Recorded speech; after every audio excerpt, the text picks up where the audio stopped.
Religious places in Sri Lanka. Buddhism, Grade 4. Hello dear children, how are you? Hope you are doing great. Today we are going to learn about some religious places in Sri Lanka. In the picture you can see the first place we are going to discuss. Can you guess it? Sri Pada. The mountain of Sri Pada is one of the rare places that all the Buddhists in the world worship. The mountain is situated in the Ratnapura district with a height of 7,360 feet, or as we can tell in meters, 2,243. It is also known as the Adam's Peak.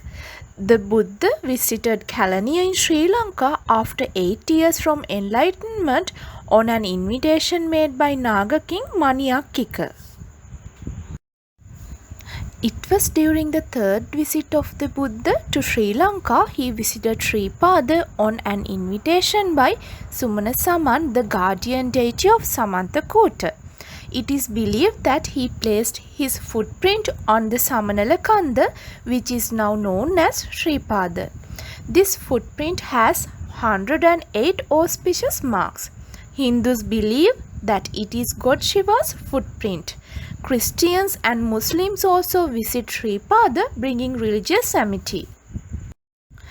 It is said that the mountain was the landmark of the ancient seafaring Arabs who came to Sri Lanka to trade in gems, spices, ivory, etc.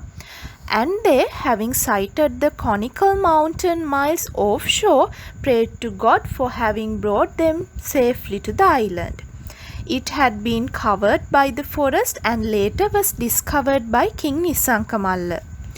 The Sri Pada season starts on Uduwa full moon day of December and ends with Vesak full moon Poya day.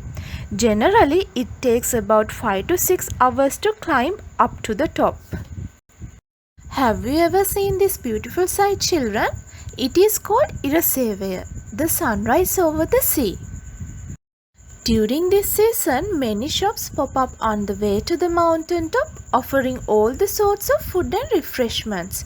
There are first aid centers manned by volunteers on the way. Most people make the climb by night to reach the mountain top to watch the Irasevaya, the sunrise over the sea. From June to November, there are heavy rains making it very difficult to climb. Hence, it is off-season for the pilgrims.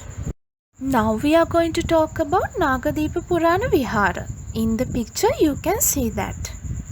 Nagadeepa Purana Vehera is an ancient Buddhist temple situated in Jaffna district of the northern province Sri Lanka. It is among the country's 16 holiest Buddhist shrines. The site is known as the place where the Buddha came during his second visit to Sri Lanka after 5 years of attaining enlightenment to intervene and mediate in the settling a dispute between two Naga kings, Chulodara and Mahodara, over the possession of a gem-studded throne. When Buddha arrived and saw the Naga kings prepared for fighting, the Buddha used psychic powers to appear in the sky performing miracles. This made the Nagas astonished and happy. After having listened to the Dhamma sermons displaying Buddha's masterly knowledge of unity and harmony, metta and compassion, the Naga kings paid homage to the Buddha with overwhelming faith. The throne was offered to him in unison and they became pious devotees. The Nagadeepa Dagaba was made enshrining this gem-studded throne. The Nagadeepa Vehera had been reconstructed and developed in the times of King Devanampiyathissa and Dutugamunu and was converted it into a sacred place. Have you ever been to this place, children? We'll see what that is. Kataragama Kiri Vehera. The Kiri Vehera is situated at Kataragama near the Manik Ganga. The Buddha in his third visit to Sri Lanka was invited by King Mahasen to visit Kataragama. When the Buddha visited Kataragama, he rested at a park named Kiri Vana. The Buddha was accompanied by 500 arahants. They gathered at Kiri Vana. and the king with the people who gathered there listened to a sermon by the Buddha. King Mahasen built a chaitya at the place where the Buddha delivered the sermon. It is also believed a lock of Buddha's hair and the royal sword which Prince Siddhartha cut off his hair at the Great Renunciation are enshrined in the chaitya. It was milk white in color, so it was called Kiri Vehera. The Kiri Vehera fell into ruin with jungles covering much of the area after the Chola invasions during Polonnaruwa period. The chaitya was renovated from time to time by the kings. When visiting Kataragama, one has to first pay homage to the Kiri Vehera. In the past, people used to take a bath at the Manikganga and then go to the Kiri Vehera to pay homage. After that, they visited the Kataragama Devala to invoke the blessings of God Skanda of Kataragama. Worshipping Kiri Vehera first and then Kataragama is the correct order. We worship Kiri Vehera first and then the merits we gain there are offered to the god Skanda at the Kataragama Devala. Most devotees do not realize this fact and visit the Devala first. It is said that the Bodhi tree near the Devala is a sapling from Sri Mahabodhi tree at Anuradhapura. Kataragama is a sacred place visited by the Buddha with three main places to worship: Kiri Vehera, the Bodhi tree, the Devala for God Kataragama. Now let's discuss questions and answers. Write two other names we used to call Sripada: Adam's Fig, Samantakuta.